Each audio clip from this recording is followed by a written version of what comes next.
The financial industry relies on specific milestones to measure progress, like having an amount equal to your annual salary saved by age 30 and 3 times your salary by age 40. These targets often feel out of reach because they clash with the median reality. For American households headed by someone in their 30s, the median net worth is actually closer to $135,000. This chart tracks the gap. The top line shows aggressive growth for industry benchmarks, while the bottom line tracks median American net worth. That red space is the friction zone, representing the mathematical deficit faced when translating labor into wealth. 6 wealth killers create this friction: procrastination, financial illiteracy, high-interest debt, lifestyle inflation, unexpected life events, and inflation. Inflation is particularly dangerous because it acts as a stealth tax on your cash. And if your money isn't earning a return, its purchasing power is actively melting away year after year. Falling behind these benchmarks is rarely a character flaw. It is the predictable result of being exposed to these 6 variables without a specific plan to neutralize them. Your 20s are about building a foundation. The most effective move is capturing your employer's 401k match, which provides a guaranteed 100% return that you cannot find anywhere else in finance. In your 30s, the primary threat shifts to lifestyle inflation. As your income increases, the pressure to upgrade your surroundings often consumes the very capital you need to be investing. Look at how a raise typically moves. Most channel extra income toward a lifestyle upgrade, keeping their savings rate stagnant. Choosing to increase your savings rate instead drastically changes the final outcome. This path actually bridges the gap toward that 3 times salary benchmark.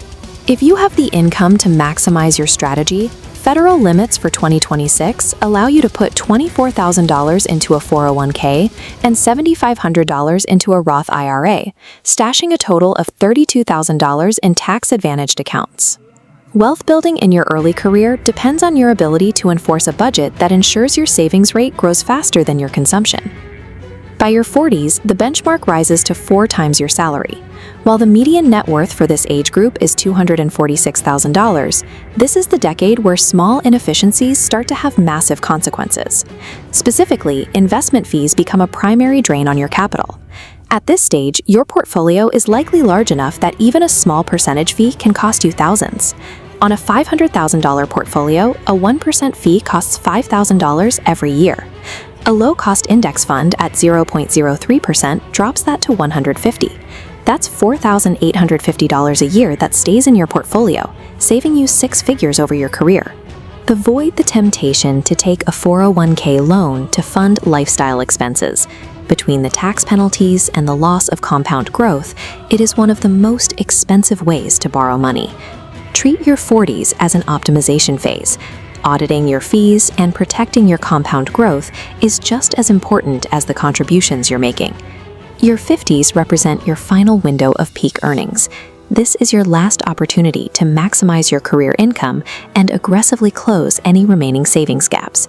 To help with this, the IRS allows catch-up contributions for workers 50 and older, raising the annual 401k limit to $32,500. The Secure 2.0 Act added a super catch-up provision. If you are between the ages of 60 and 63, you can now stash $35,750 per year into your tax-advantaged accounts. As you enter your 60s, the focus shifts to Social Security and the timing of your benefits. Claiming Social Security at 62, the earliest possible age, results in a permanent 30% reduction in your monthly payout.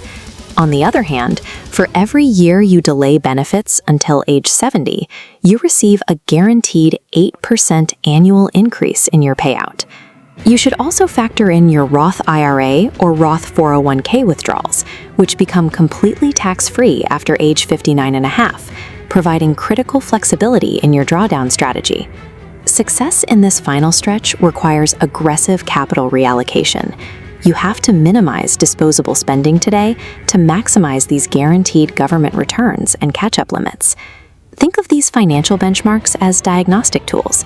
They allow you to measure whether your current age bracket trade-offs are actually moving you toward stability.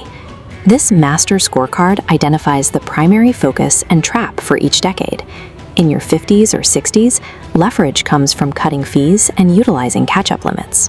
For your 20s and 30s, defense means discipline. preventing your lifestyle from expanding faster than your paycheck. When the math of compounding feels overwhelming, it's tempting to look for an exit, waiting for systemic solutions like universal basic income, or deciding to walk away from the market to just make art. High-level achievement shares the same root as financial independence. Michelangelo didn't stumble into the David. It required a refusal to abdicate responsibility. Wealth-building math is remarkably straightforward. Spend less than you earn and protect what you save. The real challenge isn't the numbers. It's maintaining the discipline to execute those trade-offs year after year.